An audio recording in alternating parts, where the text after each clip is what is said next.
Hi guys! Welcome to my YouTube channel po. New day, new video po tayo ngayon. Ang pag-usapan po natin ngayon ay tungkol po sa rason kung bakit hindi po tayo makapag-load sa SSS dahil nga po dito sa home address na yan. Nagkaroon po ng bagong update si SSS at kinakailangan po nating i-update ang ating mga home address. Ayan po. Kaya ano po ang gagawin po natin para po makapag-reload at ma-update po ang ating SSS? Kinakailangan po nating mag-fill out ng SSS E4 form. Ayan po.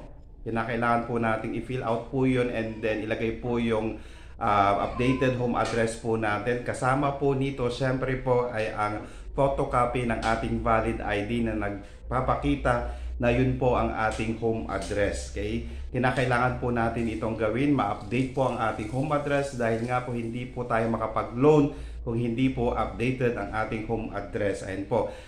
Pag na-fill out na po natin ang ating form, syempre po 2 copies po yan ng E4 form at photocopy ng inyong valid ID na may home address. Dalhin po ito sa pinakamalapit na SSS branch at para po ma-update po ito. Pagkatapos po ma-update, ilang minutes lang po, pwede na po kayong makapag-reloan or makapag-loan sa SSS dahil updated na po agad ang inyong home address. Importante po ito dahil once na hindi po ma-update ang inyong home address, hindi rin po kayo makakapag-reloan or makakapag-loan sa SSS. Kaya nga po sa ating mga SSS members po, kinakailangan po nating mag-update ng inyong home address para po makapag-reload.